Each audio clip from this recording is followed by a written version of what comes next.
She was kneeling when they came for her, not in prayer, not in submission. She was kneeling because the mosaic floor of the receiving chamber in Senator Gaius Lucius Varro's Roman townhouse was the only place in that building cool enough to press her forehead against in the August heat, and she had learned, in 3 years of living in that house, as something that had no clean name in Latin, not quite slave, not quite wife, not quite free, that you take your comfort where you find it, and you do not wait to be offered it, because it will not be offered. Her name was Mira. That was not the name she had been born with.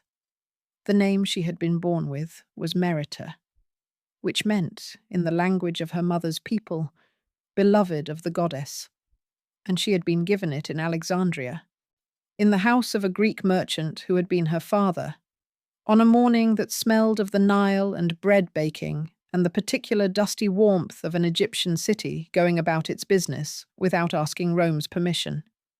She had been Merytre for 17 years. She had been Mira for 3. Ever since the day Gaius Lucius Varro had seen her at the Alexandrian docks and pointed at her the way a man points at a piece of cloth he has decided to purchase, and said to his steward, without addressing her directly, "That one. Arrange it." She had been arranged. And now she was kneeling on a mosaic floor in Rome in the August heat, and the sound of sandals on marble was coming down the corridor toward her, and something in the rhythm of it. Too many feet, too purposeful. The particular beat of men who have been sent rather than men who are arriving made her lift her head. The door opened. There were 4 of them, not household slaves, not Varro's personal guard, who knew her face and called her by name in the corridor and occasionally left figs outside her door, in the small, unspoken kindness of people who understand what it is to have no power and extend what little warmth they can to others in the same condition. These were strangers, men in the plain tunics of hired work, with the flat professional eyes of people who have been told what to do and have agreed to do it without requiring a reason. Behind them, in the doorway, stood Gaius Lucius Varro himself. He was 53 years old, and he was the kind of man who had become, over decades of political life, a very good imitation of all the things he was not. He was not kind, but he performed kindness with professional fluency. He was not principled, but he spoke of principle with the conviction of someone who has practiced the speech long enough to believe it himself. He was not faithful. He had not been faithful in perhaps 20 years. But he was discreet, which in Rome, in 48 BC, was worth considerably more than fidelity. He stood in the doorway, and he looked at Mira on the mosaic floor, and his expression was the one she had come to know best, which was not anger and not coldness, but something more precise and more dangerous than either. The expression of a man who has made a calculation and arrived at a conclusion, and is already, in his mind, past the moment and moving on to the next thing. He said, in the measured, unhurried Latin of a man who has never had to raise his voice to be obeyed, "You spoke to him again." Mira rose from the floor. She did this slowly, without scrambling, because she had learned that the manner in which you rise from the floor in front of powerful men is itself a statement, and she had decided, a long time ago, what her statement would be. "I don't know who you mean," she said. Varro looked at her for a long moment. Something moved through his eyes. Not belief, not disbelief, but the particular assessment of a man deciding how much of the truth to deploy. "Marcus Aemilius Corvus," he said. "You were seen at the Temple of Vesta 2 days ago. He was seen at the Temple of Vesta 2 days ago. You were not there at the same time, because you are intelligent enough not to be seen together in public. But you were seen arriving, and he was seen leaving, and the woman who saw you is someone whose intelligence I have paid for several years, and she is not in the habit of being wrong." A silence settled into the room. Outside, Rome continued its August life. The sound of a cart on the street below, a vendor's call, the distant shout of children. The ordinary world, entirely indifferent. Mira said, "He is a Roman citizen. I spoke to a Roman citizen at a public temple. I was not aware this required your permission." Varro said softly, "Everything you do requires my permission." And there it was. That was the room they actually lived in, underneath all the other rooms. Not the receiving chamber with its beautiful mosaic floor. This one. The one where the truth of what she was in this house, and what he believed he owned, and what the law of Rome would in every particular confirm that he was right about, sat between them like furniture they had both stopped noticing. She looked at him. He looked at her. And in the space between them, invisible to the 4 hired men, and to the steward hovering in the corridor, and to every document in the Roman legal system that described her situation in terminology that left no room for what she actually was, which was a woman who had loved someone she was not supposed to love, and had been found out. In that space, something passed between them that was not quite a threat, and not quite a plea, and was entirely, finally, a declaration of the thing they had both known was coming. "You are going back to Alexandria," Varro said. "Tomorrow. There is a merchant vessel leaving at dawn. You will be on it." Mira looked at him. "And if I refuse?" Varro said, with the same quiet, measured tone. "The alternative is considerably less comfortable than Alexandria, and considerably less reversible." He paused. "I am not a cruel man, Mira. I am a practical one. You have made a choice that makes you inconvenient, and I am resolving that inconvenience in the most generous way available to me. I suggest you accept it." He turned. He left. The 4 hired men remained. And Mira stood on the mosaic floor in the August heat of Rome and thought about a man named Marcus Aemilius Corvus, who was not supposed to exist in the life of a woman with no clean name in Latin, and who had existed in it anyway, for 1 impossible year, in the spaces between the managed and the arranged, in temple doorways and borrowed hours, and the kind of love that grows in the dark because it has no other option. She thought, "They will not send me to Alexandria." She thought, "I will go somewhere Varro cannot follow, and I will not go alone, and I will not go quietly, and whatever Rome does to women who refuse to be resolved, it will have to come and find me first." She did not know, in that moment, how right she was about all of it, and how wrong she was about one thing. The one thing was the cost. The cost was going to be extraordinary, but we are at the beginning. And the beginning, like all true things, requires going back further than the wound. It requires going back to Alexandria. It requires going back to the docks, and a Greek merchant's daughter, and the afternoon 3 years earlier when the Roman Senate sent Gaius Lucius Varro to Egypt, and the afternoon everything that followed was set in motion. But before we go back, hello. Wherever you are watching from right now, I am so glad you found this story. This is Jane Tells Stories, and this one reaches all the way back, 2,000 years and more, to a world of marble and sand and political power, and the specific, ancient, entirely human experience of loving someone that the people with power over you have decided you are not allowed to love. If you are new here, please subscribe. It costs you nothing, and it means I can keep finding stories like this one. And I promise you, this one is going to go somewhere you do not expect. Now, back to Alexandria, back to 51 BC, back to the beginning. Alexandria. In the year that Rome began to truly want it, was the most extraordinary city in the world, and it knew it. It sat at the edge of the Mediterranean, like a jewel placed there with intention.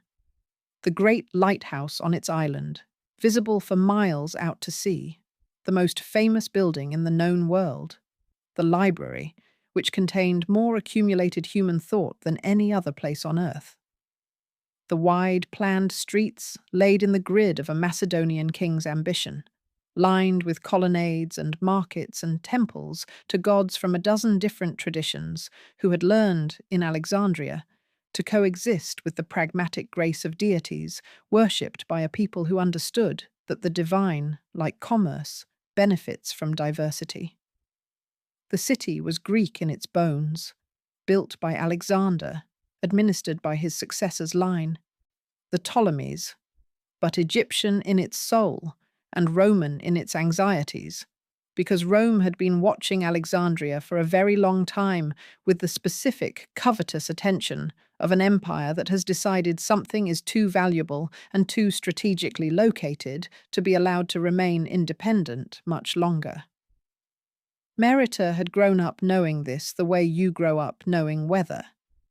It was simply the atmosphere of the city, this awareness that Rome was coming, that the question was not whether but when, and how, and at what cost to whom.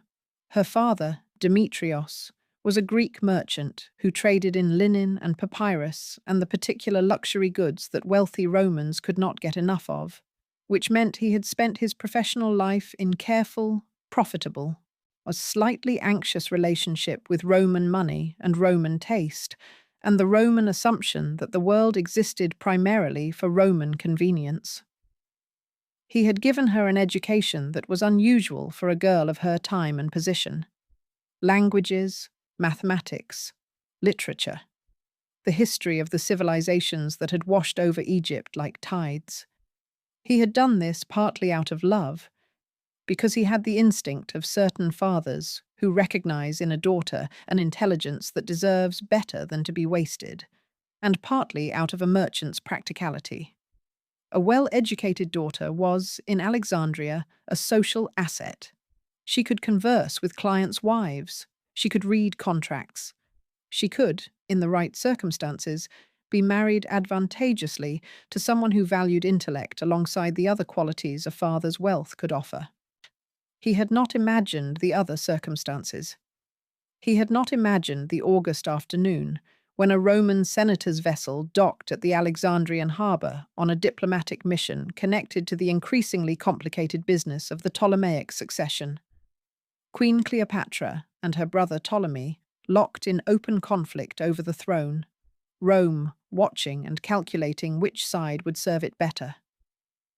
And the senator's steward had walked the docks while his master attended to official business, and had noticed a Greek merchant's daughter standing with her father at the edge of the wharf, discussing the quality of a consignment of Nile linen with the calm expertise of a girl who had been listening to exactly these conversations since she could walk.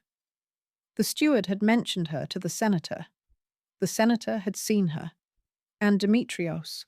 He confronted the following morning with a Roman senator expressing interest in his daughter. Not as a wife, not in any category that came with dignity attached, but in the specifically Roman way of powerful men expressing interest in the people of conquered or nearly conquered places, had done what men in his position did.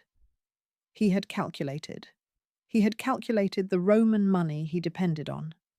He had calculated the Roman political power that was consuming Alexandria by degrees.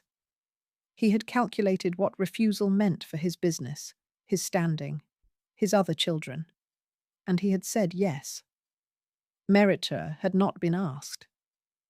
She had been told, the evening after, in a conversation that her father could not look at her during, and that she had listened to in the complete and absolute stillness of someone receiving information so enormous that the body does not know yet how to respond to it.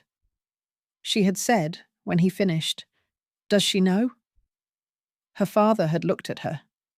"Your mother," she said. "Does she know?" "Yes," he said. And she agreed. He said nothing.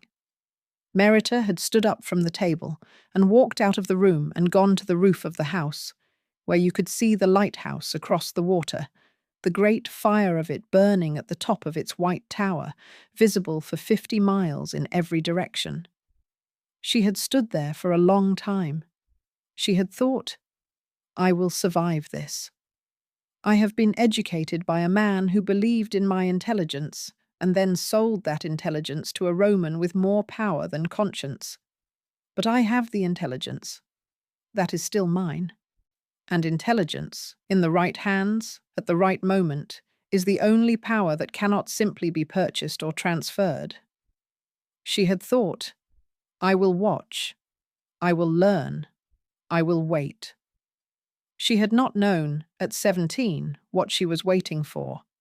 She had not known it would have a name. The name was Marcus Aemilius Corvus, and he arrived in her life not as a rescue and not as a solution, but as the most dangerous thing that can arrive in the life of someone who has decided to survive by keeping themselves very still and very closed. He arrived as a reason to want something. Marcus was 28 years old when Mira first saw him, and he was the second son of a senatorial family of middling rank and excellent reputation, which in Rome meant he had enough standing to be present in the right rooms and not quite enough to stop caring what happened in them. He had spent 3 years in the eastern provinces in military service, Pontus, Syria, the edges of the world, where Rome's reach was still more ambition than reality. And he had come back to the city the previous year with the particular quality that men sometimes return from difficult places with, which is a permanent slight looseness in the bearing, as though the self that came back has been shaken free of some of the things it went out carrying and has not yet decided what to replace them with. He served on the staff of a senior magistrate, whose business occasionally overlapped with Varro's, which was how he had first come to the house. He had come 3 times on official matters, and 3 times Mira had served wine in the atrium where the men conducted their discussions, and 3 times he had thanked her for it, not in the distracted automatic way that powerful men in Rome thank household servants, as a reflex that acknowledges the action without registering the person, but directly, looking at her, as though she were a person who had done him a courtesy and deserved acknowledgement for it. It was such a small thing. It was such an absurdly, ridiculously small thing, a man looking at her when he spoke to her. And she was 20 years old, and she had been living for 3 years in a Roman house where she was looked at constantly and seen almost never. And the smallness of it was precisely what made it enormous. She had been careful. She had been so careful. She had spent 3 years being careful. And she had been careful about this too. Careful about the way she moved when he was in the atrium. Careful about what her face did when his eyes found hers. Careful about the specific and detailed management of her own interior life that had become her primary occupation in Varro's house.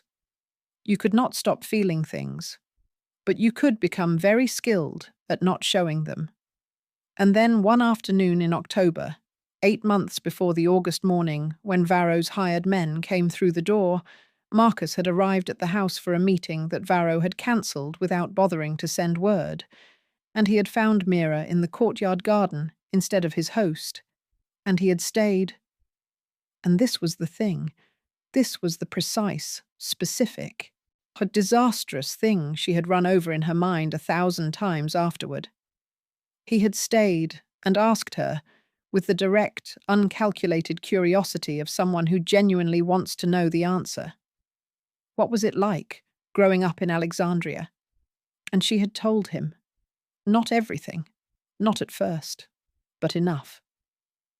She had told him about the lighthouse and the library, and the smell of the Nile and the sound of the city in the early morning before the heat settled in, and he had listened with the full, quiet attention of a man who has been to the edges of the world and has come back hungry for the versions of it he didn't see. And she had watched him listen and felt, with a clarity that was almost painful, the specific sensation of being actually heard by another human being for the first time in 3 years. That was October. By January, they had found the crack in the world that let them exist in it together. A city is a large place. A city of 1 million people going about 1 million lives has, if you are intelligent and patient and careful, more shadows in it than a powerful man's paid eyes can fully cover. The Temple of Vesta, the market near the Tiber on the mornings when Varro was in the Senate, the house of a freedwoman named Lucia, who had been Mira's only friend in Rome for 3 years, and who extended to both of them the absolute and unquestioning protection of someone who has survived enough of the world's arrangements to have stopped cooperating with the ones she found morally unacceptable.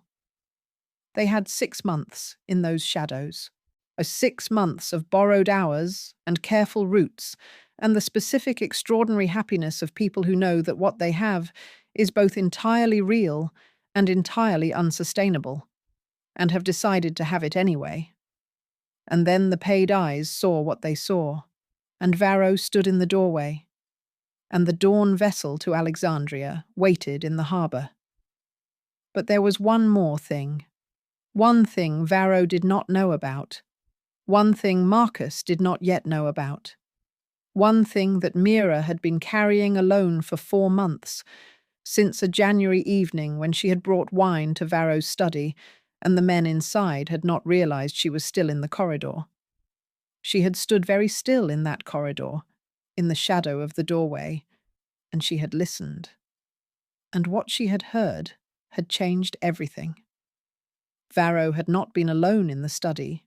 He was with 2 other men, senior senators, men whose names Mira knew from years of serving wine and being invisible in the rooms where Rome's business was conducted. And they were talking about Caesar. Julius Caesar, who was at that moment marching his legions in directions that were rearranging the known world. Caesar, who had crossed the Rubicon the previous year and turned a military command into something that had no clean name yet, but that everyone in Rome understood was the end of one thing and the beginning of something none of them could fully see. Caesar, who was dividing the Senate and the city and every family in it along the invisible line of what kind of Rome they wanted to live in. What Mira heard, standing in that corridor with the wine still in her hands, was a conspiracy, not metaphorically, not the social kind of conspiracy that Roman politics was made of, the favors and the alliances and the careful repositioning of men around a shifting center of power. A real conspiracy, specific, named, with dates and places, and a plan that, if it succeeded, would remove Julius Caesar from the world before the world had finished deciding what to do with him. Varro was not acting alone. He was part of a group. 7 senators, she would eventually determine, though she heard only 3 names that night, who had concluded that Caesar's ambitions could not be managed politically and needed to be managed by other means. They had a plan. They had a timeline. They had already, from what she could hear through the study door, taken steps that could not be easily undone. Mira had stood in the corridor, and she had listened, and she had memorized every word with the precise, disciplined memory of a girl who had been educated in languages and literature and the art of retaining information. And when she had heard enough, she had set the wine down on the corridor floor very carefully and walked back to her room and sat on the edge of her bed and thought about what she was holding. Information like that, in Rome, in 48 BC, was not simply dangerous. It was the kind of thing that people died for knowing. People died for knowing considerably less.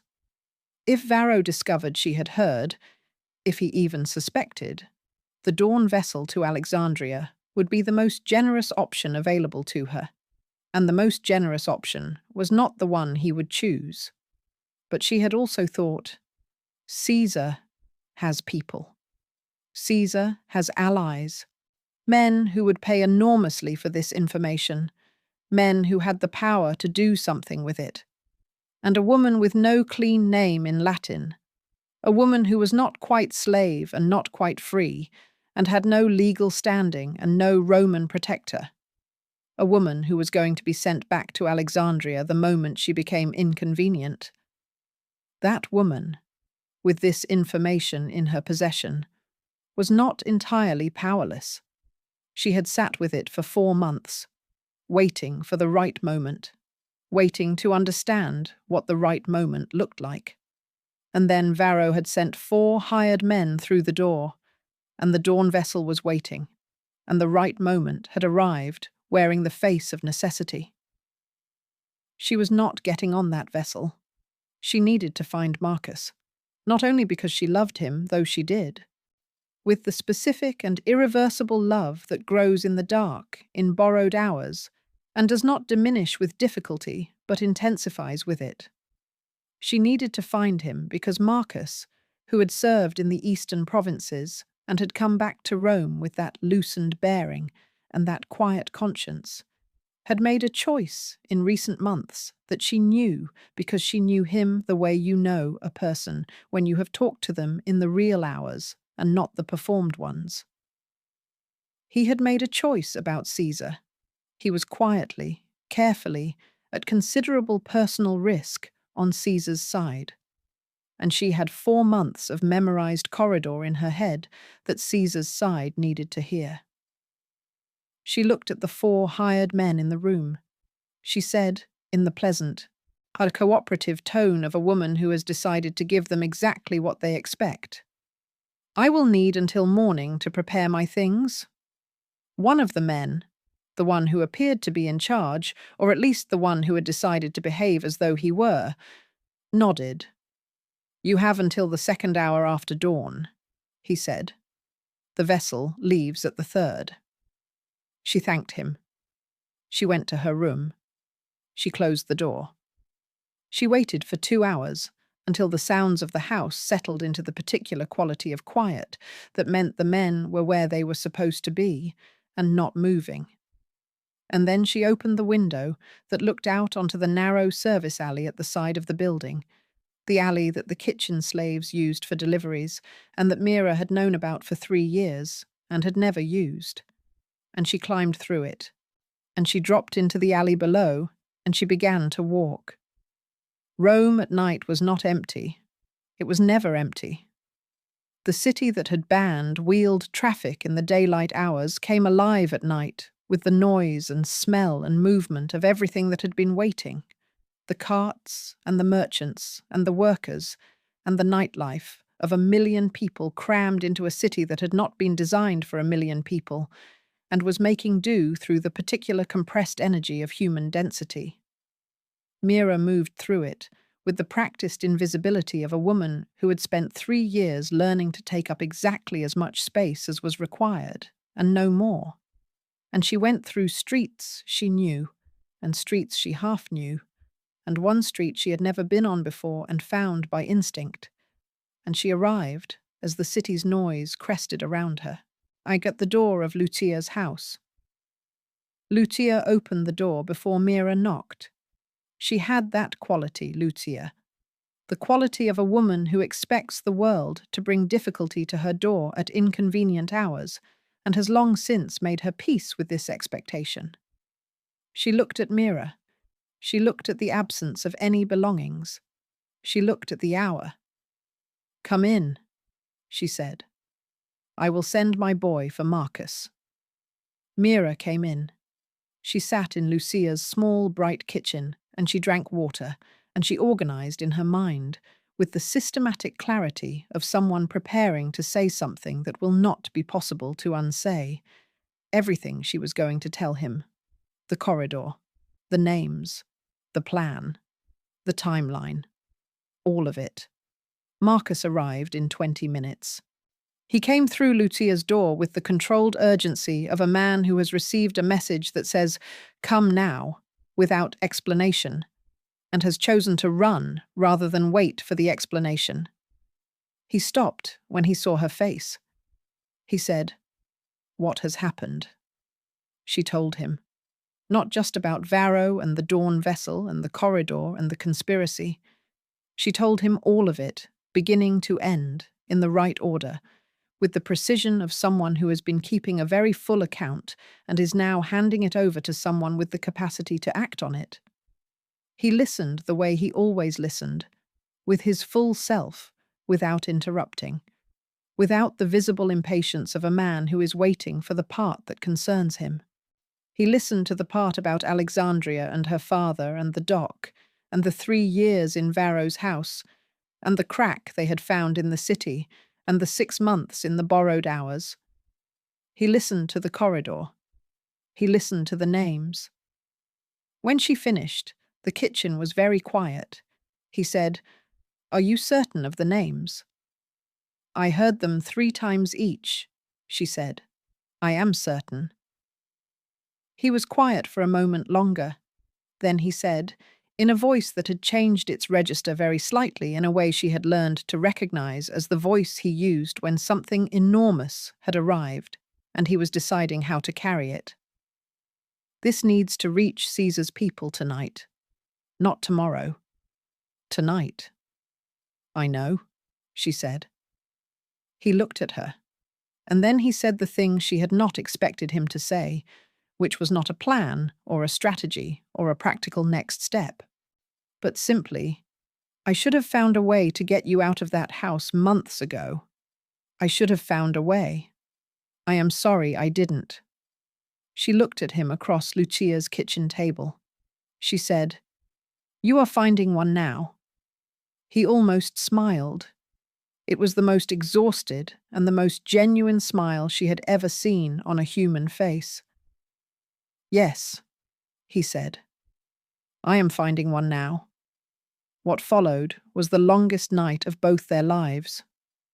Marcus had a contact, a man named Titus, who ran an importing business near the Tiber that was not entirely an importing business, who had been quietly useful to Caesar's people in Rome for the past year in ways that Titus was very careful never to have documented. Marcus went to Titus. Lucia kept Mira in the kitchen and fed her bread, and did not ask questions because Lucia had survived 50 years in Rome by being very selective about which questions she asked, and very reliable about the answers she gave to none of them. Marcus came back before dawn. He came back with a name and an address and a letter of introduction, written in a hand that Titus assured him would be recognized by the right person as authentic. He came back, and he sat across from Mira in Lucia's kitchen, and he said, "There is a man named Decimus, who is Caesar's man in Rome, who handles the kind of information that comes through unexpected channels. We are going to him this morning. Both of us. What you heard in that corridor is going directly to him, and from him it goes to Caesar. And the people named in what you heard will be dealt with by people considerably more capable of dealing with them than we are. And then," he said, "you are not going back to Varro's house. You are not going to Alexandria." He paused. "I have to be honest with you about what I can offer, which is not much. I am a second son of middling rank, and I have spent the past year carefully positioning myself on the side of a man who has not yet won, and my family thinks I have lost my mind, and my finances are not comfortable. But I have rooms near the Forum, and Lucia will vouch for you, and there are people who will help us if we ask them correctly.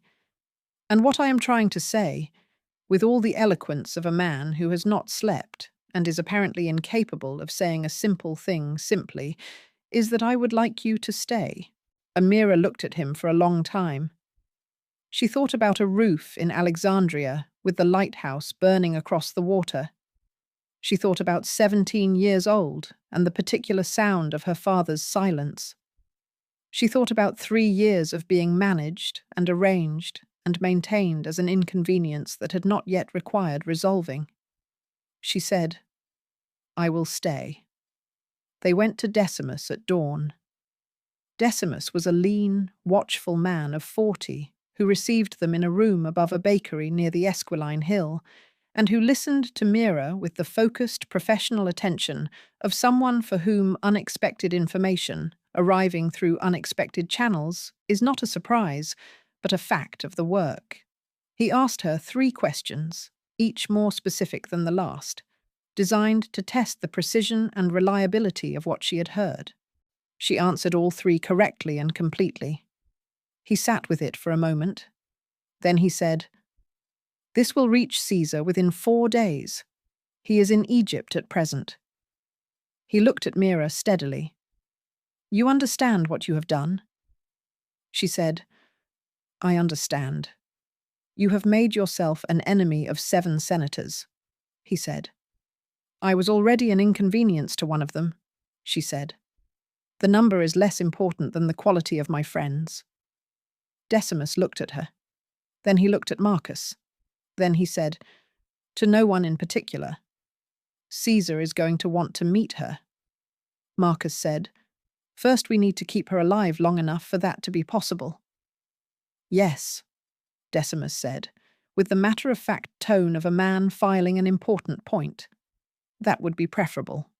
What followed was 3 months that Mira would remember for the rest of her life as the period in which she discovered what it meant to move through the world as herself rather than as someone else's arrangement. She and Marcus lived in his rooms near the Forum. Not comfortably, not easily, under the constant awareness that Varro had discovered she had not boarded the vessel and was looking for her with a focused anger that was made more dangerous by being entirely impersonal. He was not angry because he had loved her. He was angry because she had inconvenienced him, and then multiplied the inconvenience by disappearing, and then, though he did not know this yet, multiplied it again by telling someone what she had heard in the corridor. The household slaves who had left figs outside her door quietly and efficiently refused to say anything useful to Varro's investigators. Lucia told 3 inquirers that she had never heard of anyone called Mira and offered them bread. Titus's network kept them informed of where Varro's people were looking, which allowed them to be consistently somewhere else. And in the background, the information from the corridor was moving. Moving through Decimus to the channels that led to Caesar in Egypt, moving through Caesar's mind and Caesar's responses back through those same channels, moving through the careful machinery of a political intelligence network that had been built precisely for moments like this one. The 7 senators began to be watched, not arrested, watched. Caesar, who was as politically sophisticated as any man who has ever lived, understood that an arrest without evidence that could be presented in the Senate was a political catastrophe, and that the evidence needed to be built from the outside in, through documentation of movements and meetings, and the gradual, irrefutable accumulation of what these men were actually doing. This took time. It required patience. And it required, at one crucial moment in October, a second piece of information that could only come from inside Varro's network. It was Mira who got it. Not from Varro. She could not go near Varro. But there was another man, one of the 7 senators whose name she had heard in the corridor, a man named Publius Servilius Macro, who was Varro's closest ally in the conspiracy, and who was also, as Mira had observed over 3 years of serving wine and being invisible in rooms where important things were said, a man of spectacular vanity who found it almost impossible to resist performing his own cleverness to an audience. Macro had a wife. The wife had a social circle. The social circle included a woman who was, through 3 degrees of connection, that Mira had mapped with the patient precision of someone who has spent years learning who is connected to whom in the world of Roman women's networks, acquainted with Lucia. And Lucia, who had survived 50 years in Rome by being reliable and asking no questions, had a quality that Mira had observed and now proposed to use, which was that people talked to Lucia. They talked to her the way people talk to someone who gives nothing away, freely, without calculation, in the comfortable assumption that what they said went nowhere. It was not an assumption Lucia had ever actively cultivated. She had simply never corrected it. Macro's wife came to Lucia's house 3 times in October. She came for the ordinary social reasons of women in Rome, whose husbands are occupied with the extraordinary business of men in Rome. She came and she talked, in the way of someone whose household is tightly wound with tension and who needs to discharge it somewhere that feels safe. And she said things, not about the conspiracy directly, she did not know the details of the conspiracy, but about meetings, about men coming to the house at strange hours, about her husband's mood and his movements, and a particular evening in the 3rd week of October, when he had come home white-faced and told her to say, if anyone asked, that he had been at home all night. He had not been at home all night. Lucia listened to all of this with her customary reliable silence and reported it, that evening, to Mira with the exhaustive accuracy of a woman who has discovered, late in life, that she has apparently been a spy without realizing it and is making the best of the revelation. Mira took this to Decimus. Decimus took it to Caesar's people. And in the 2nd week of November, 48 BC, 4 of the 7 senators were brought before the Senate on charges that were not, technically, about the conspiracy. Roman law and Roman politics were never that direct, but were connected to it through the careful, documented evidence that Caesar's people had been building for 3 months. 2 of them accepted quiet arrangements that removed them from positions of power without public trial. 1 fled to the eastern provinces. 1, a man named Gaius Sempronius Falco, whose name had been the 3rd one Mira heard through the study door, stood in the Senate and denied everything with such magnificent conviction that he almost succeeded. Almost. The document that prevented him from succeeding was a letter written in Falco's own hand, recovered from a messenger who had been intercepted on the road to Brundisium, that contained enough specificity about the plan and its timeline to make denial not merely false, but operationally ridiculous. Caesar's people had been looking for that letter for 2 months. They had known it existed because Mira had mentioned, in her account to Decimus, that Varro had referred to a written record of the agreement, a document that bound the 7 men to the plan in terms specific enough to constitute proof if it was ever found. They found it because they knew to look for it. They knew to look for it because a 20-year-old woman from Alexandria had stood very still in a corridor with a wine jug in her hands and memorized everything she heard. Falco was exiled. Varro was not exiled. He was not charged. He was the most careful of the 7, the most insulated, and the evidence against him specifically was circumstantial in ways that a man of his connections could successfully argue around. But he was watched, he was known. In the specific, efficient, comprehensive way of Caesar's intelligence network, which had long memories and considerable patience, Gaius Lucius Varro was from that November forward a man under the permanent, invisible, entirely unhurried attention of people who were waiting for the moment that the circumstantial became direct. He knew it. He could feel it the way you feel weather before it arrives. And he could not trace it back to Mira with certainty, because the architecture of what had happened was complex enough that certainty was not available to him, only suspicion. But suspicion, for a man like Varro, was sufficient. He stopped looking for her, not because he had given up, because continuing to look for her was drawing attention to himself at a moment when attention was the last thing he could afford.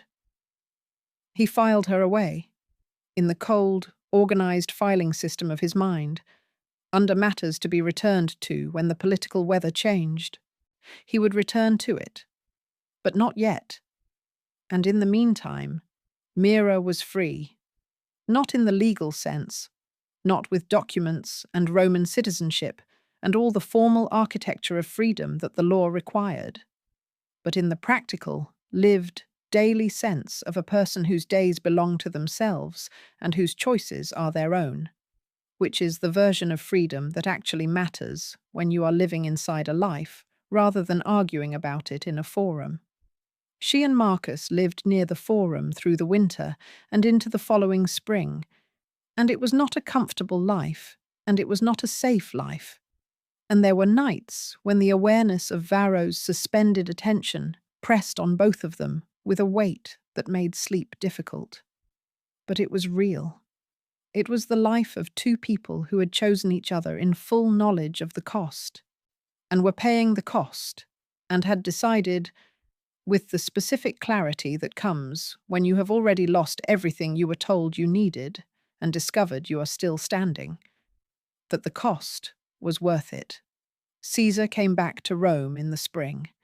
He came back as the kind of man he had been becoming for years, something the Republic's language did not have a clean word for, the same way Rome did not have a clean word for what Mira had been in Varro's house.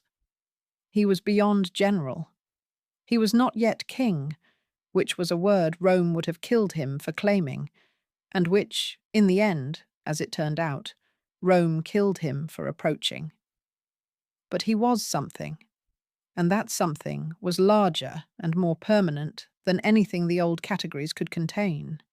And the city moved around him with the particular electricity of a place in the proximity of a force it does not fully understand. Decimus arranged the meeting. Mira had not asked for it. She had not expected it. She had done what she did in the corridor, and afterward not for Caesar's benefit specifically, but for the specific and practical reason that the information she carried was a tool, and she had needed a tool, and she had used it. She had not imagined that using it would result in being received in a room with the most powerful man in the known world. But Caesar had asked to meet her. He had asked, apparently, several times. Decimus had been managing the timing with the careful patience of a man who understood that his employer's curiosity, when it settled on a subject, was not easily redirected, and that managing it required choosing the right moment rather than resisting it. The right moment arrived in April. She went alone. Not because Marcus wasn't offered the meeting, he was, but because she had thought about it for a long time and had decided that whatever this was, it was hers. It had come from her corridor and her memory and her 3 years of learning to be invisible in rooms where powerful men talked, and she wanted to walk into it by herself and walk out of it by herself, and know that what happened in between was entirely her own account. Caesar received her in a room that was not grand. This surprised her. She had expected the architecture of power, high ceilings, marble, the visible assertion of a man who wanted you to understand, before he said a word, what he was. The room was simply a room, a working room, packed with documents on every surface and the particular organized chaos of a mind that thinks faster than its environment can keep up with. He was 52 years old. He was not what she had imagined, though she could not have said clearly what she had imagined. He was not physically imposing. He was lean and somewhat tired-looking, and had the eyes of someone who has been paying close attention to everything for a very long time, and has found the attention rewarding, but not restful. He looked at her when she came in. He said, in Latin that was precise and entirely without affectation, "You are the woman from the corridor?" "Yes," she said. He was quiet for a moment, studying her with those tired, attentive eyes. Then he said, "Decimus tells me you speak 6 languages." "7," she said, "if you count Aramaic separately from Hebrew." He almost smiled. He said, "Sit down." She sat. What followed was not what she had expected. She had expected to be thanked or assessed or asked follow-up questions about the conspiracy. Instead, he asked her about Alexandria, about the library, about the Ptolemaic court and Cleopatra, whom she had never met but knew about, as every Alexandrian knew about. with the complex mix of pride and anxiety that the Egyptian population felt about their Greek-descended queen, who was brilliant and politically isolated and perpetually at war with the Roman assumption that her country was already, in all the ways that mattered, theirs. He asked her what she thought about Rome's relationship with Egypt. She told him honestly. She said that Rome's relationship with Egypt was the relationship of a man who has decided something belongs to him before he has finished negotiating for it, which makes the negotiation dishonest from the beginning. He looked at her. He said, "That is the most accurate description of Roman foreign policy I have heard in 30 years of conducting it." She said nothing, because she had learned that sometimes the most powerful response to a powerful person is to let them have the last word on their own observation. He said, "What do you want?" Not as a diplomatic question, as a real one. She thought about it for a moment. Then she said, "I want to be a person with a name in Rome. My name. Not the name someone else gave me to make me easier to manage. I want to exist in this city in a way that the law acknowledges and that no one has the authority to undo by deciding I have become inconvenient." Caesar looked at her for a long time. He said, "That is a specific and achievable want. Most people, when I ask them what they want, tell me something they cannot have." She said, "I have spent 3 years in a Roman house learning the difference between what is available and what is not." He nodded slowly. He looked at his documents for a moment, and then back at her, with the expression of a man making a decision that he has already made, but is giving himself one final moment to examine. He said, "Varro is a problem I have not yet resolved." She said, "I know." He said, "He will remain a problem until the evidence against him is direct rather than circumstantial." She said nothing. He said, "I am not asking you to do anything. I want to be explicit about that.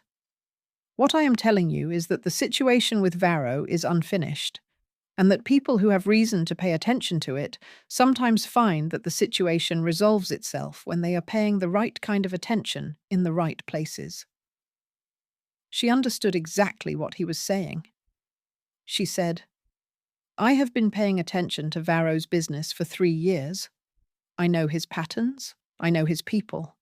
I know which of his household is loyal to him and which is loyal to the idea of him, which is a different thing. I know the name of the man he uses when he needs something done that his official name should not be attached to."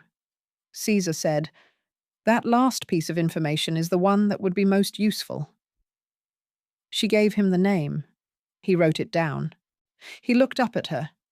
He said, "When this is finished, when Varro is finished, I will see to it that you have what you asked for. A name in Rome that no one can undo. Documents. Standing. The formal acknowledgement that you exist in this city on your own terms, and not someone else's." She looked at him steadily. "And what do you get?" He said, "I get what I already have, which is accurate information, handled by someone who has already demonstrated they know what to do with it. And I get the particular satisfaction of an arrangement that is, for once, honest on both sides." She considered this. Then she said, "Agreed." She did not trust him entirely. She was not naive enough to trust any man of power entirely, and Caesar was the most powerful man in the world, which made the principle more rather than less applicable. But she trusted the logic of the arrangement. She trusted that what she was offering him was valuable enough that honoring the agreement served his interests. And she trusted that Caesar, whatever else he was a man who understood the long value of an honest transaction in a world of dishonest ones. She walked out of the room by herself. She walked back to the rooms near the forum, and she told Marcus everything, and he listened with the full particular attention she had always loved in him. And when she finished, he was quiet for a long moment, and then he said, I want to tell you something I have not said clearly enough, which is that what you have done, from the corridor to the meeting this morning, is the bravest and most intelligent piece of navigation I have ever witnessed. And I have been watching you do it from the beginning, and I want you to know that I see it. All of it. She looked at him. She said, I know you see it. That is why I stayed. They sat for a moment in the rooms near the Forum, with Rome going about its impossible, complicated life outside the window, and it was not a peaceful moment, and it was not a safe moment, and the future was not clear in any direction, but it was real, and they were in it together, and that was sufficient. What happened to Varro happened over the following 8 months, and it happened the way Caesar had described, through the resolution of unfinished things by people paying the right kind of attention in the right places. The man whose name Mira had given Caesar was a freedman called Nerva, who handled the arrangements that Varro's official name could not be attached to, and who was, when Caesar's people found him, not a committed loyalist, but a professional, which meant that his loyalty was to the arrangement and not to the man, and that when a better arrangement presented itself, he assessed it with the clear-eyed practicality of someone whose survival has always depended on accurate accounting. The better arrangement presented itself in September. Nerva provided documentation, not all of it, he was too careful for that, but enough. Enough to move the evidence from circumstantial to direct. Enough to give Caesar's people in the Senate something that could be presented in the specific and procedurally correct way that Roman law required, as proof. Varro was brought before the Senate in October. He was 54 years old.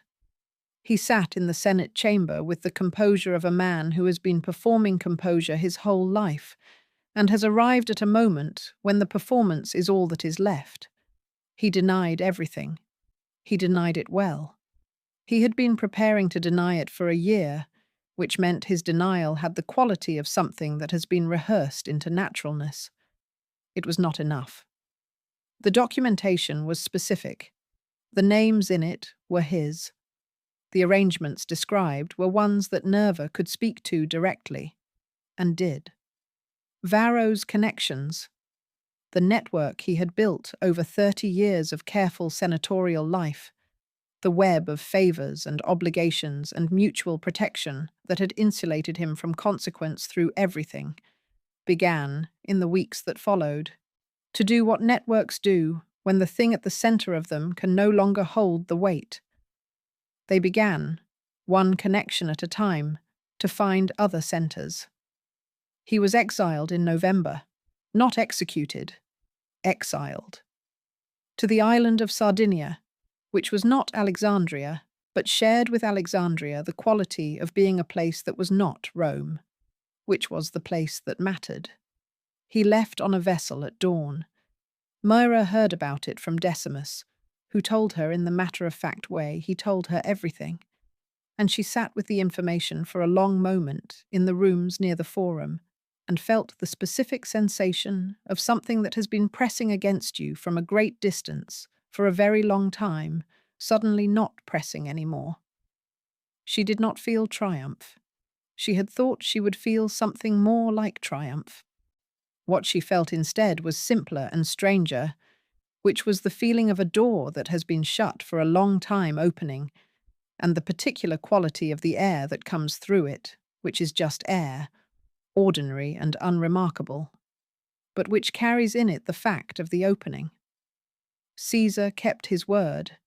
He kept it in the methodical, documented, entirely legally sound way of a man who understood that the value of being known for keeping his word was worth considerably more than the cost of any individual instance of keeping it. The documents arrived through Decimus in December. Roman citizenship formally conferred. Her name, her actual name, Merytre, rendered into Latin letters as closely as the alphabet allowed, on a document with a seal that no senator and no hired man and no dawn vessel could undo. She held the document in both hands, and she read her own name in it, and she thought about a roof in Alexandria with the lighthouse burning across the water, and a girl who had decided she would watch and learn and wait. And she thought, I waited long enough. Marcus was beside her when she read it. He looked at the document and then at her, and his expression had the quality she had come to love most in him, which was the quality of a man who is genuinely, quietly, uncomplicatedly glad. Not for what this meant for him, not for what it represented in the architecture of his own life, but simply because it had happened to her. They were married the following spring, not in the Roman fashion, which would have required a family approval that Marcus's family was still, in their cautious senatorial way, somewhat reluctant to provide. In the way of Alexandria, a private ceremony, witnessed by Lucia and Decimus, and the woman who ran the bakery above which Decimus had his room, who had apparently been present at more significant moments in recent Roman history than she had ever anticipated when she first opened the bakery, and who brought bread because she was a baker, and it was what she had to offer, and she offered it with the generous simplicity of someone who understands that bread at the right moment is as good as anything else. What happened after is a longer story, and a different one, and it belongs to a different telling. Marcus found his footing in the new Rome that Caesar was building, and then, after Caesar's death on the Ides of March 2 years later, that death which everything had been moving toward, and which no amount of corridor intelligence could ultimately prevent. In the Rome that came after Caesar, which was a Rome that required even more careful navigation than the one before, he navigated it with the particular skill of a man who had learned, from a woman who had been made invisible in the rooms where power operated, exactly how much you could see from the places where power did not think to look. Mira kept paying attention. She had been paying attention her whole life, and she found she could not stop, which turned out to be useful in Rome in the years following Caesar's death, when the city was rearranging itself once more around a new set of men and a new set of questions and the same ancient, recurring human problem of who gets to decide what things are worth and whose life counts as a life worth counting. She outlived Varro by 20 years. He died in Sardinia at the age of 73, of nothing dramatic. A winter illness, a body that had finally run through its supply of careful political composure and had nothing left to run on. She heard about it from a man who had no idea she had any connection to the name, who mentioned it in passing as an item of minor historical interest, the way you mention the deaths of people who were once significant and have become, through time and exile and irrelevance, merely old. She said nothing. She went home. She went home to the house she and Marcus had lived in for 15 years by then, in a part of the city that was not grand, but was theirs. And she went to the room where she kept the documents, the citizenship, the marriage, the accumulated written proof of a life that the law acknowledged and that no one could undo. And she opened the box, and she looked at them for a while. Then she closed the box and went to find her husband, who was in the courtyard reading something he was going to want to argue about, and she sat beside him in the afternoon light, and the city made its enormous noise around them, and it was enough. It was more than enough. It was everything. There is a version of this story that Rome wrote down. It is in the records of the Senate proceedings of 47 BC, in the trial documents connected to the conspiracy, in the citizenship records filed in the correct office and entered in the correct register. The names are there. In the flat official Latin of administration, Gaius Lucius Varro, exiled. Several others, exiled or removed or quietly arranged out of positions of consequence. But the name that made all of it possible, the name of the woman who stood still in a corridor with a wine jug in her hands and listened, and remembered, and decided that what she had heard was not going to die in silence the way everything else in her life had been designed to die. That name is not in those documents. It is in none of the histories. It is here. Merytre, beloved of the goddess. She was from Alexandria, and she was 20 years old, and she was not afraid of Rome, and she changed it. That is the story. Thank you for listening. If this reached you in the way that stories are supposed to reach people, not past you, but through you, then leave a comment below and tell me where you are watching from. I read all of them. I am always here, looking for the names that the records forgot. This is Jane Tells Stories. I will see you in the next one.